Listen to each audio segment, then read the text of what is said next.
Volgende kyk ons na die menstruele siklus, en die menstruele siklus word onderverdeel in twee verskillende siklusse, naamlik die ovariale en die uterale siklus. Dit duur min of meer 28 dae lank. Nou as ons heel eerstens kyk na die ovariale siklus, nou die woord sê dit vir jou, dit is wat binne die ovariums van die fetus plaasvind. En julle weet dit eintlik reeds, want ons het dit tot dusver gedoen. Maar as kyk gaan na nommer 1, is die kiemepiteelselle, wat ons weet diploïd is, verdeel tot oogoniums, natuurlik deur die proses van mitose, as julle mooi kan onthou. Oogoniums word omring deur 'n laag kiemepiteelselle, en dit staan dan bekend as primêre follicles. Soos ek sê, ons weet dit reeds. So primêre follicles huisves oogoniums. Dit is die begin van oogenese. En daar illustreer ek maar net vir julle. So kiemepiteelselle, oogoniums, en oogoniums word omring deur klomp laagie follikulêre selle, en dan staan dit bekend as 'n primêre follicle, met hierdie primêre oogoniumpie natuurlik, of hierdie oogoniumpie binne-in. Nou ontwikkel hulle binne primêre follicles tot primêre oosiete. Right? So met ander woorde, daai oogonium gaan verander in 'n oosiet. Met ander woorde, ons weet ons primêre follicles raak groter. Nou, baie belangrik is, by geboorte is daar min of meer 700.000 tot 2 miljoen van hierdie primêre follicles met die primêre oosiete by geboorte teenwoordig. En soos ons dan gesê het, dan leer ons dormant tot en met puberteit natuurlik aan aanvang neem. En hier sê ons primêre follicles bly in 'n rusfase tot puberteit. Wanneer puberteit aanbreek, nou skei jou klier die hipofise, wat onthou, dit sit aan die basis van jou brein, reg onder die hypothalamus. Daai klier skei onder andere FSH af. Hy skei baie hormone af, maar die hormoon hier wat hier rol speel is FSH. En dit stimuleer dan die primêre follicles wat diploïd is op 'n stadium om dan te ontwikkel natuurlik deur meiose 1, as jy mooi kan onthou, tot sekondêre follicles. En daai follicles word groter en word later graafse follicles genoem. Maar wat belangrik is wat binne in daai follicles is. Ons weet daar was 'n primêre follicle en binne was 'n primêre oosiet. En daai primêre oosiet, so sê meiose 1, verander dan in wat bekend staan as 'n sekondêre oosiet en 'n poolliggaam. Maar dit wat jy binne in jou sekondêre en jou graafse follicles gaan aantref, is 'n sekondêre oosiet. En hier wys maar net vir jou min of meer hoe die follicles lyk, van verandering van primêre, meiose 1, tot sekondêre, wat dan groot word tot 'n graafse follicle. Alright. Graafse follicle stel sekondêre oosiet vry as LH vanaf die hipofise vrygestel word, en dit het ek ook vir julle reeds genoem. Alright. Soos wat hierdie follicles ontwikkel, so ek sê, stel hulle estrogen vry. As daai estrogen 'n sekere konsentrasie in jou bloed bereik, dan stimuleer dit jou hipofise om LH af te skei. Ook hipofise, né? Onthou, so hier is twee belangrike hormone wat deur die hipofise afgeskei word, naamlik FSH en LH. Maar hulle twee verskillende funksies. FSH is betrokke by oogenese en LH is betrokke by twee dinge. Nommer 1, ovulasie, en nommer 2, die vorming van 'n struktuur wat bekend staan as die corpus luteum. Alright. So min of meer die graafse follicle, sodra dit dag 14 bereik van julle siklus, soos ek sê, dan gaan die estrogen die vrystelling van LH stimuleer, en LH gaan veroorsaak dat hierdie graafse follicle oopbars, en dan hierdie sekondêre oosiet wat daar is, vrystel, en dis die proses wat bekend staan as ovulasie, en dit vind op dag 14 plaas. En dan het LH ook 'n tweede rol wat hy speel. So behalwe ovulasie, die vrystelling van hy sekondêre oosiet uit die graafse follicle uit, is dit ook verantwoordelik om die oorblyfsels van die graafse follicle te verander in wat baie boeke en vraestelle ook noem die geel liggaam of die corpus luteum. Right. En daai corpus luteum skei progesteroon af, en ons sal nou uitkom by wat die funksie van daai progesteroon af. Maar hierso wys ons maar net vir julle hoe dit min of meer lyk. So jy sit met 'n graafse follicle, en op dag 14 gaan ovulasie plaasvind, met ander woorde die vrystelling van hierdie oosiet met follikulêre selle wat hom nog steeds omring. As jy mooi nog die bou van die eierselletjie kan onthou. Maar dit gebeur onder die invloed van LH. Maar dan gaan LH die oorblyfsels van die graafse follicle, dit wat oorbly binne die ovarium, verander in hierdie strukture. Jy kan sommer sien hoekom hulle die geel liggaam noem nie. Maar corpus luteum, dit is sy ander naam, corpus luteum of geel liggaam. En nou kan twee dinge gebeur. Indien daar geen bevrugting plaasvind nie, geen bevrugting nie, dan gaan daai corpus luteum degenereer. Hy gaan afbreek. Maar indien bevrugting wel plaasvind van daai sekondêre oosit wat natuurlik in die fallopiusbuis lê en deur 'n spermselletjie bevrug word, dan bly hy funksioneer vir 12 weke in swangerskap in. Maar dis omdat progesteroon so 'n belangrike rol speel, maar sal nou oor die hormone vrystel. So met ander woorde, as bevrugting wel plaasvind, dan word die corpus luteum, dan bly hy behoue vir nog 12 weke tydens swangerskap om dan nog verdere progesteroon vry te stel. Nou, as ons kom by die uterale siklus, nou dit is natuurlik wat in die uterus gebeur. Die naam sê dit vir julle, die ovariale siklus is wat in die ovarium gebeur, die uterale siklus is wat in die uterus gebeur, die baarmoeder. Nou die endometrium is baie klier en bloedvatryk en dit ondergaan maandeliks sikliese veranderinge. En daai twee hormone waarvan ons vroeër gepraat het, naamlik die estrogen wat kom vanaf jou graafse follikel en jou progesteroon wat kom vanaf jou corpus luteum, dit berei die wand voor. Dit maak jou endometrium meer bloedvat en meer klierryk.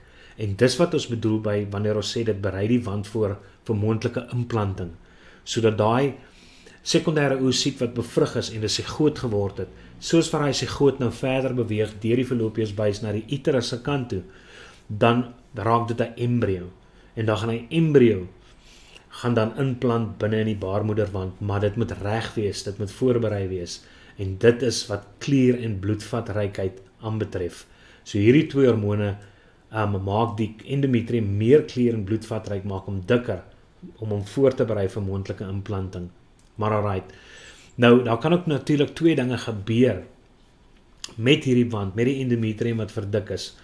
Nommer 1 is, as daar geen bevrugting plaasvind nie, ons gebruik 'n bietjie pink vir 'n slag, as daar geen bevrugting plaasvind nie, dan gaan menstruasie plaasvind, min of meer so 4 tot 6 dae lank.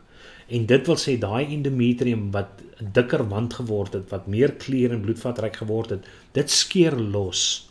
Alright? So die endometriale wand en die onbevrugte ovum, okay, die eierselletjie of die sekondêre oosit wat nie bevrug is nie, gaan dan uitgeskei word. Maar dit is so klein, daai ovumpie is so klein, jy gaan nie eens bewus wees daarvan nie. Dit wat jy as pyn ervaar of as bloeding ervaar, is die endometriale wand wat afbreek. Maar dit is net as bevrugting nie plaasvind nie. As bevrugting wel plaasvind, dan gaan die endometriale wand behoue bly. Met ander woorde, daai dik, klierryke wand onder die invloed van estrogen en progesteroon. Dit gaan so bly en dit gaan onderhou word deur estrogen en progesteroon, wat deur die corpus luteum en die ontwikkelende placenta afgeskei word. Nou die rede hoekom jy 'n graafse follikel nie hierso sien nie, want onthou aanvanklik in die ovarium het die graafse follikel estrogen vrygestel, maar as jy mooi kan onthou, het die hormoon LH ovulasie gestimuleer. Met ander woorde, die graafse follikel het gebreek. Hy het verander in hy het verander na die corpus luteum toe. So die graafse follikel was nie meer daar om estrogen vry te stel nie. Maar daai bloedvatryke en klierryke endometriale wand ontwikkel 'n bloedvatsak wat bekend staan as 'n placenta. En daai placenta skei ook hormone af. Hy skei ook estrogen en progesteroon af. En dit is waarom daai werk van die estrogen nou hier oorgeneem word deur die placenta en nie meer die graafse follikel nie. Graafse follikel was maar net aanvanklike voorbereiding. Maar nou het progesteroon van die corpus luteum die werk van estrogen oorgeneem totdat 'n placenta ontwikkel wat dan nou verdere estrogen en progesteroon vrystel vir die onderhoud natuurlik van die endometriale wand. Nou hier is net vir jou skemaatjie om vir jou min of meer 'n idee te gee van hoe die menstruele siklus lyk. So vir die eerste 6 dae gaan die menstruasie plaasvind. En dan gaan die wand weer begin groei. Met ander woorde, onthou in hierdie stadium begin FSH-hormoons vrygestel te word en follicles vorm, primêre, sekondêre en graafse follicles ontwikkel. En dit skei ons estrogen af. En estrogen is verantwoordelik vir die voorbereiding van die wand. En dis hoekom hulle vir jou sê die wand begin weer hier groei, want hierso begin estrogen weer vrygestel word. 100% kwai. En dan op dag 14, wanneer jou follikel jou primêre follikel, sekondêre follikel, graafse follikel reg is, dan gaan LH vrygestel word en ovulasie veroorsaak op dag 14. En dan gaan daai sekondêre oosit natuurlik beweeg in jou fallopiusbuis in en wag vir moontlike bevrugting. Die graafse follikel, die oorblyfsel binne die ovarium, dit gaan tweedens onder die invloed van LH verander in hierdie G-liggaam en wat bekend staan as 'n corpus luteum. So van hierdie punt af gaan progesteroon vrygestel word. Hier het die follikels estrogen vrygestel, maar hiervandaan het die estrogen vlakke begin daal. Want die graafse follikel het verander in 'n corpus luteum. So daar is nie meer 'n graafse follikel om estrogen vry te stel nie, maar die corpus luteum is ook 'n klieragtige struktuur wat nou progesteroon vrystel. En dit verseker die verdere verdikking van die endometriale wand. Met ander woorde, in hierdie stadium word tyd gegee vir bevrugting om plaas te vind. Indien bevrugting nie plaasvind nie, dan herhaal die hele siklus homself. Dan gaan dit die hele tyd so aan. Indien bevrugting wel plaasvind, dan gaan hierdie wand van die endometrium wat verder verdik het, gaan dan behoue bly. Verstaan? En hy gaan begin estrogene placenta vorm later aan en estrogene progesteroon vrystel na implanting plaasgevind het. Maar indien, soos ek sê, bevrugting nie plaasvind nie, dan gaan hierdie siklus net oor en oor en oor die hele tyd herhaal. So met ander woorde, op dag 14 van julle dogter se menstruele siklusse is waar ovulasie plaasvind. So is baie oulik, dit gee vir jou idee wat voor ovulasie plaasvind en dit gee ook vir jou idee wat na ovulasie plaasvind. Maar jou gevaarlikste tydperk om seks te hê, kan ek sommer reguit vir julle sê, gaan wees oor hierdie stadium. Dit gaan net voor ovulasie wees en dit gaan na ovulasie wees, want onthou die spermselletjie oorleef vir 'n sekere tydperk binne in die vrou. So met ander woorde, al het jy nog nie geovuleer nie, maar is amper jou tyd van ovulasie, kan daai spermselletjie oorleef en wag totdat ovulasie plaasvind en jou nog steeds swanger maak. Nou, hierdie is ongelooflik belangrik. Unbelievable. Ek gaan hom sommer in rooi omkring. Die hele perd. Hulle vra dit verskriklik baie. So, luister baie mooi. En ek het hierdie ding so mooi vir julle probeer uiteensit, dat dit vir julle maklik verstaanbaar is, maar dat julle dit moet ken. Oh my word, definitief. Nou daar staan in nommer 1 en nommer 2 en nommer 3, nou dit volg net hierdie nommers. Okay, so die eerste ding wat gaan gebeur, is jou hypofise gaan FSH vrystel. Daai FSH gaan veroorsaak dat oogenese plaasvind. Tydens oogenese vorm follikels. Jou follikels skei nommer 2 estrogen af. Daai estrogen, soos wat julle sien, gaan nommer 1 LH stimuleer, aktiveer om vir jou hypofise om LH vry te stel, en dit gaan ook nommer 3 FSH inhibeer. Alright? So met ander woorde om te keer dat FSH nie meer vrygestel word nie. Want onthou, wat is die funksie van FSH? FSH was om oogenese te begin. Oogenese het reeds begin. So dan moet 'n teken vir jou brein wees om te sê, jy hoef nie meer FSH vry te stel nie, want ons het reeds follikels met oosiete besig om te vorm. En dit is waar estrogen inkom. So estrogen inhibeer die vrystelling van FSH en stimuleer die vrystelling van LH. Nou LH, as jy gaan nou kyk na nommer 5, daar. LH is verantwoordelik vir nommer 1 ovulasie om plaas te vind. Okay?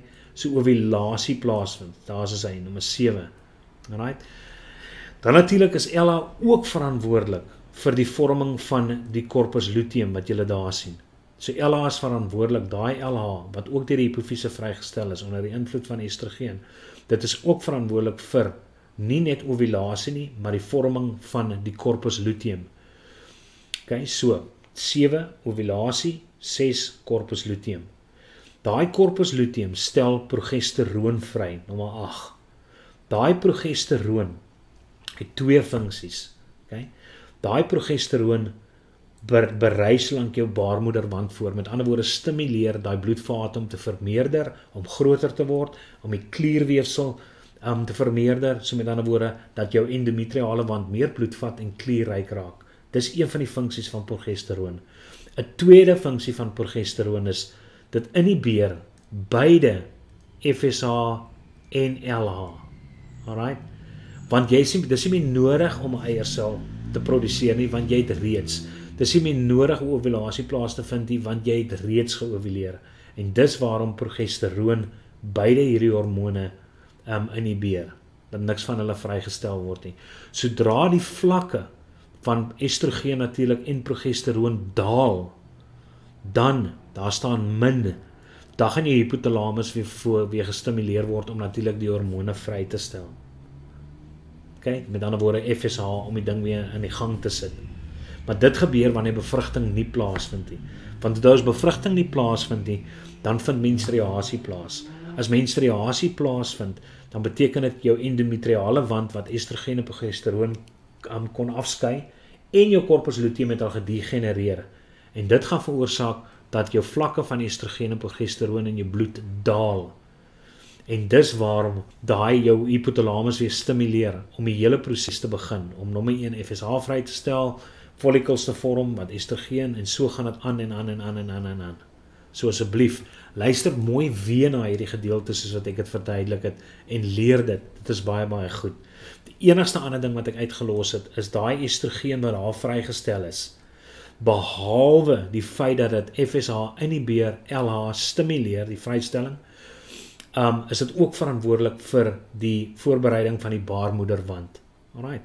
So estrogen is eintlik die eerste hormoon wat die baarmoederwand begin voorberei, want estrogen word eers vrygestel deur jou follicles.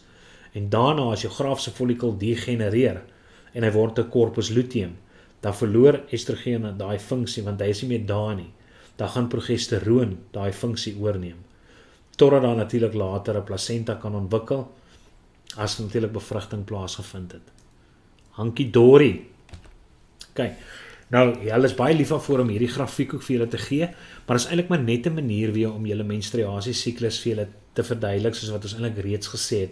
Maar wat belangrik is dat julle weet wat daaraan gaan, dat julle weet wat daaraan gaan en weet wat daaraan gaan. En dit is nie moeilik nie, ons het eintlik reeds daaroor sit en praat. Nou ja, jou hele menstruasie siklus hardloop natuurlik van dag 1 tot by dag 28 en ons weet nou al wat op dag 14 plaasvind. Ovulasie vind op dag 14 plaas. Nou ja, as jy ook kyk na die ontwikkeling van hierdie strukture binne die ovarium, dan weet ons mos nou, hier is mos nou as follicles wat ontwikkel tot jy graafse follicle kry.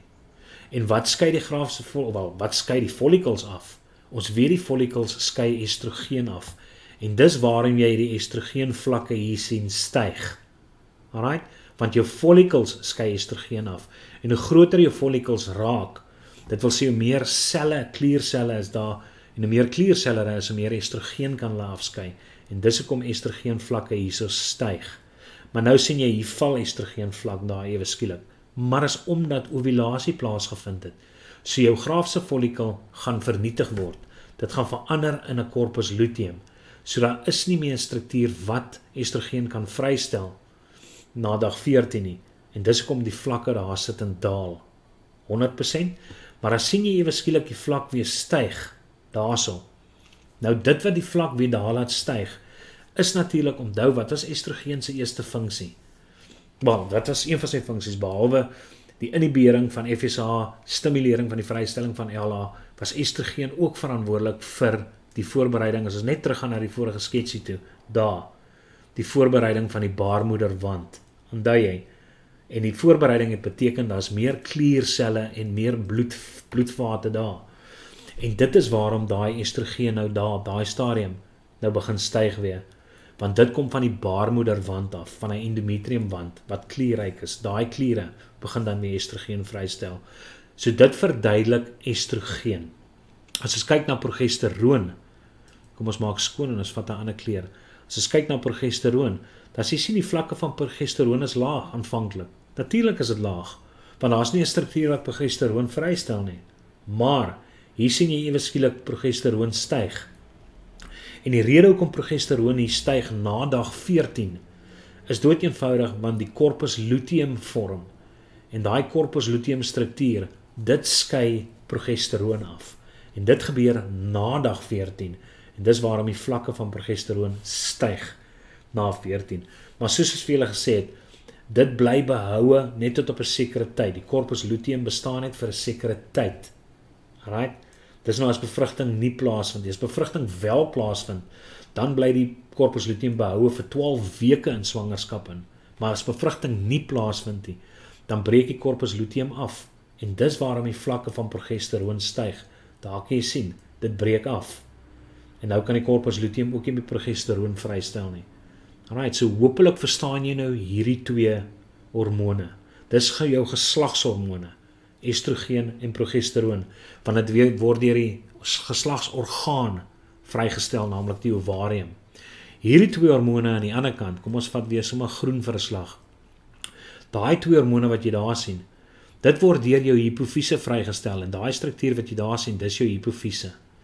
Maar omdat hierdie twee hormone 'n effek het op jou gonades, hulle het 'n rol wat hulle speel op die gonades, staan hierdie twee hormone bekend as jou gonadotropiese hormone, LH en FSH.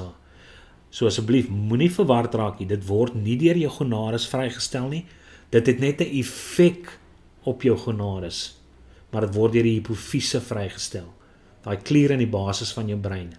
Maar kom ons kyk gaan na die konsentrasies. Nou ja, hier kan jy sien, FSH, kom ons vat eers vir FSH wat hier sit in die hardloop. FSH vlakke is redelik laag, maar nou ewe skielik begin FSH vlakke toeneem.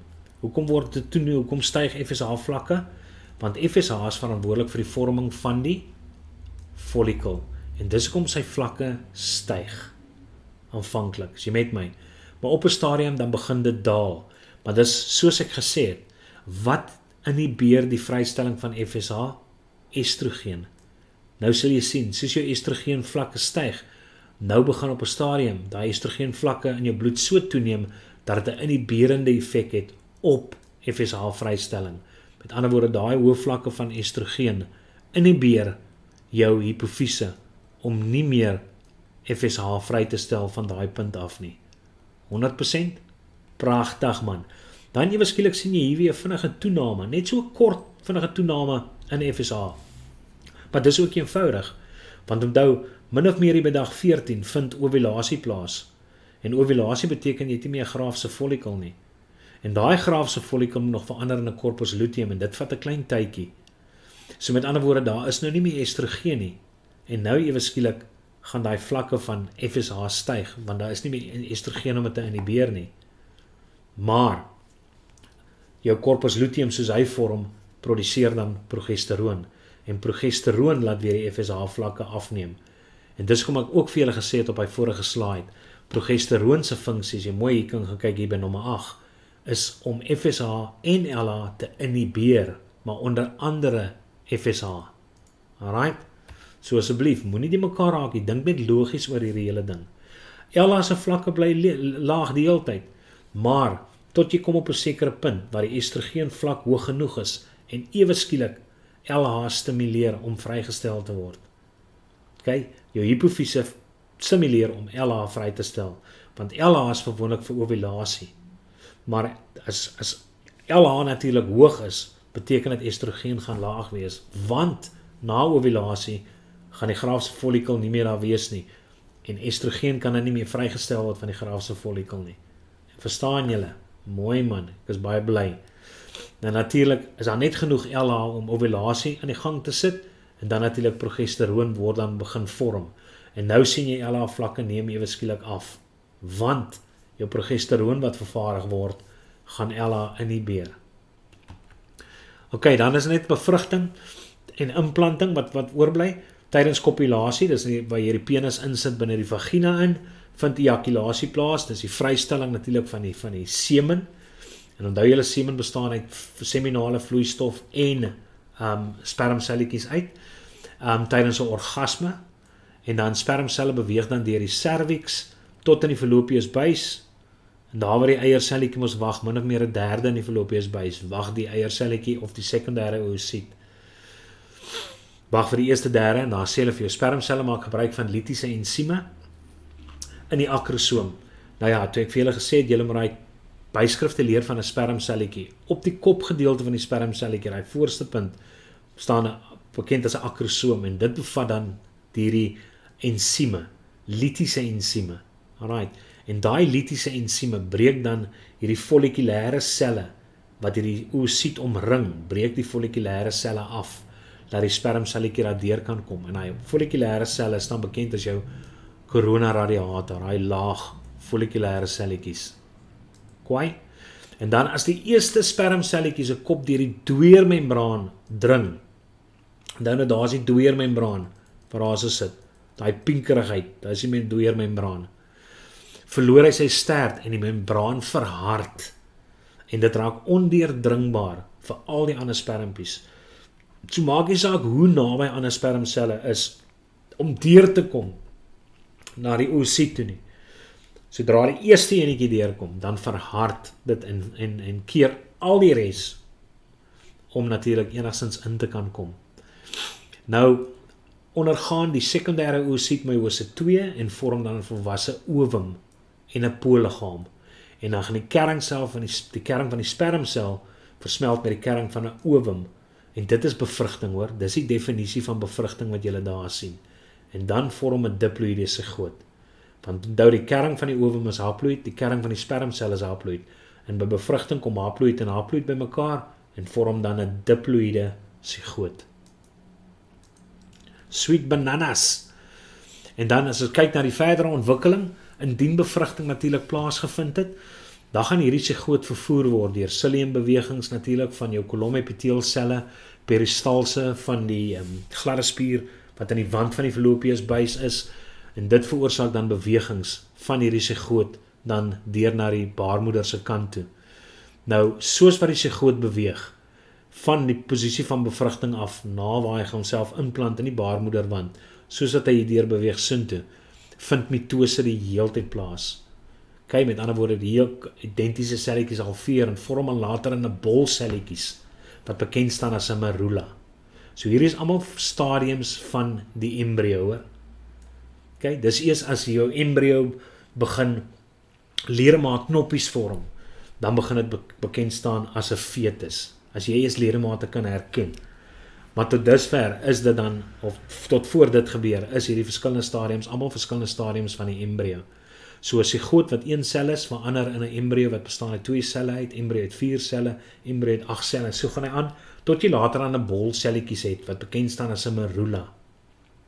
Nou daai medulla vorm 'n holte aan die binnekant, bekend as 'n blastula. Alright? En wanneer daar so selmassa binne die blastula ontwikkel, en dit gebeur by mense, ontwikkel daar so selmassa, en dan staan hierdie blastula bekend as 'n blastosist. 100%. En daai selmassa is natuurlik die selletjies wat hulle gaan rangskik. Kom ons vat 'n ander kleur daarso. Daai selletjies wat daar sit, gaan hulle self rangskik in 3 lae: ektoderm, mesoderm en endoderm. En dit gaan natuurlik dan nou oorsprong gee in jou verskillende stelsels. Dis waarom jy geleer het dat sekere stelsels endodermaal, ektodermaal en mesodermaal van oorsprong is. Dit kom daarvan af. Alright. So die medulla vorm later aan 'n blastosist, soos ek nou net vir julle gesê het. Die blastosist, die buitenste selletjies, is dan bekend as trophoblast selletjies. En dit is verantwoordelik vir die voeding van hierdie ontwikkelende embrio nou, wat hier so gaan wees. There you go. Okay. En die binneste selmassa ontwikkel tot die embrio, daai perd. Blastosist bly in die uterus vir 2 tot 5 dae tot implanting. Alright, maar dit is wanneer implanting plaasvind. En met ander woorde, daar is 'n fotootjie van jou, soos jy op 'n stadium gelyk het. En net op hierdie stadium is jy toe 'n blastosist genoem, en daar is daai selmassa waarvan ons praat, en hier is die trophoblastiese selletjies hier aan die buitekant. Kwai lappies.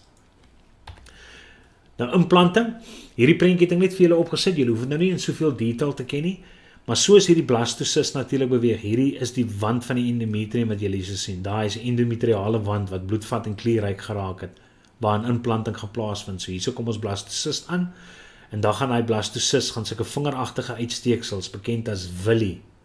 Okay, die trophoblastiese buitenste laag selletjies wat kontak gaan maak met die endometriale wand, gaan sulke vingeragtige uitsteeksels vorm wat bekend staan as villi. Alright.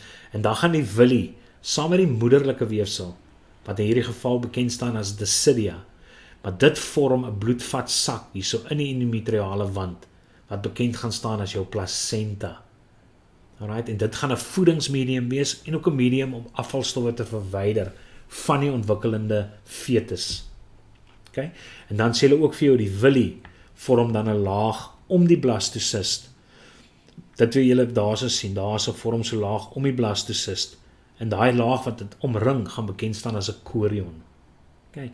En dan die placenta skei na die 12de week. Die corpus luteum sterf mos af.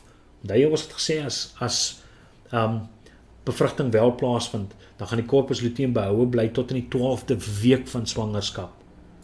So met ander woorde nou, daarvan af, na die 12de week, as jou corpus luteum nou gaan, dan begin die placenta en estrogen en progesteroon vrystel, sodat hierdie endometriale wand behoue kan bly, want onthou, daai embryo ontwikkel nou. Embryo ontwikkel tot 'n fetus ensovoorts, en later dan ontwikkel 'n naalstring, wat die fetus aan die binnekant van die baarmoeder natuurlik gaan voed en afvalstowwe verwyder ensovoorts. Okay, dan die placenta, het ek vir julle 'n mooi prentjie gesit van die placenta, dat julle so kan sien hoe 'n regte placenta lyk, want min mense sien dit, weet presies hoe dit lyk. Okay, so daar sien julle, daar is die naalstring, hier is natuurlik na geboorte, maar dit is ook wat uitkom, en dan gaan die dokters natuurlik die naalstring knip, maar die placenta, hulle noem dit ook nageboorte, jy werp dit ook uit wanneer jy kraam. Nou, baie belangrik is die placenta, tydelike bloedvatryke weefsel gevorm deur fetale en moederlike weefsel, maar ons het dit net om ons gesê vir julle, vorige bladsy. Die moederlike weefsel staan bekend as die decidia, en die fetale weefsel is die willie van die troofoblastiese selle wat sit in vorm, maar dit vorm dan hierdie placenta. Hier omspoel moederlike bloed die willie en uitreiling van stowwe vind dan deur diffusie plaas, want daar is nie direkte kontak tussen die bloed van die moeder en die bloed van die ontwikkelende fetus nie, daar is nie, maar daar is wel noue kontak tussen hierdie fetale bloedvate en moederlike bloedvate. So uitreiling gaan vind plaas van deur middel van diffusie. En dis waarom nou ook vir jou sê, as jy swanger moeder is, bly weg van alkohol af. Want alkohol diffundeer geredelik binne die bloedstroom in. So as jy alkohol in die moederlike bloed het, dan diffundeer dit maklik hierdeur na die placenta se bloed en kan actually ontwikkeling in die placenta lelik beïnvloed. Alright. So ek het net hierdie twee prente vir julle hier so gesit, dat julle ook mooi kan sien. Okay, daai blokkie daar is daai vergroting, dat jy kan sien, die fetus se bloedvaatjies hardloop natuurlik in die naalstring, daar so kom dit uit, wat julle hier so sal sien, en dan is dit 'n noue kontak met die moeder se bloedvate, wat natuurlik, jy moet vat net geel, dan maak die blou julle dalk nie mekaar. So daar is die moeder se bloedvate waar daar sit in hardloop, die venus en die slagare. So julle kan sien, dis 'n noue kontak met die fetus se bloedvate wat daar so sit. Alright, en dit gebeur natuurlik binne die placenta. So hierdie wat julle hier sien, hierdie koord wat hier gaan afhardloop, gaan verbind aan die fetus. Dis daai koord, naamlik die naalstang. Alright, so ek leer maar net al hierdie byskriffies, baie maklik soos ek sê om te onthou. Hier sê ekstra embrioniese membrane wat julle geleer het al, die van die chorion en die amnion, daai julle daai manne nog. Yes. Okay, dan die funksies van die placenta is nie net vir voeding nie, maar is ook uitskeiding, gaswisseling, mikrofilter, antwoorde dit daar 'n funksie van om patogene te beveg, om te keer dat daar niks in die babatjie se bloed inkom, by die fetus se bloed inkom nie. En dan het dit ook 'n endokriene funksie, want dit skei ons nou estrogen en progesteroon af. Lekker man. Dan die laaste ding wat ek met julle gaan doen, is hierdie natuurlike geboorte. Dit het ek maar net mooi netjies vir julle ingesit, dat julle kan sien, dit vind ook in 3 verskillende fases plaas, kontraksies wat gaan begin, jou cervix wat gaan ontsluit, omdat die cervix is nou daai area wat julle daar sien. Daarso is jou cervix area, en dis hoe die dokters of die ginekoloog kan sien, hoe naby jy is aan kraam, want die man is redelik ervare, hulle weet nou al deur al hierdie jare se ervaring, ondervinding wat hulle opgebou het, is die wyte van die cervix, want onthou soos wat hierdie fetus ontwikkel hier in die binnekant, raak hy al hoe groter en groter en groter, en dit plaas drukking op hierdie gladde spierwande, en as die drukking op 'n stadium te veel is, dan word die brein in kennis gestel, en dis wanneer kontraksies begin, en daai druk natuurlik die fetus uit daai kant toe, teen die cervix, en dit veroorsaak dat daai cervix opening al hoe groter raak, en dis wat ons bedoel by die cervix ontsluit, en dan gaan die waterdruk breek, omdat die drukking van die baarmoederwand gaan druk teen die chorion, en tussen die chorion en die fetusie, is daar vloeistof, en dis daai vloeistof, daai chorion gaan dan bars, en die vloeistof gaan dan hier uitloop, het gaan hier uitloop, en dit is wat hulle bedoel by die water het gebreek. Alright, so dit alles gebeur tydens fase 1. So kontraksies begin, totdat die water fisies breek.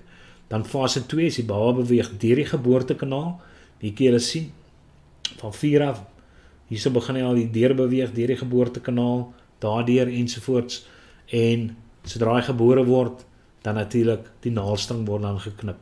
En nou sê hulle vir julle na 20-30 minute word die placenta uitgewerp. Kyk, so daar kan julle sien is die placenta wat dan loskeer daarso. Kwai, en dit is dan nou geboorte. En dit is dan die einde van menslik, wel, hier het ons einde bereik van menslike voortplanting. Julle moet lekker leer, is 'n paar belangrike gedeeltes wat julle asseblief moet gaan ken. So moenie hierdie hoofstuk ignoreer nie. Dis 'n klomp punte in die eindeksamen. Nie net eindeksamen nie, Junie eksamen, September eksamen en eindeksamen. Lekker leer julle.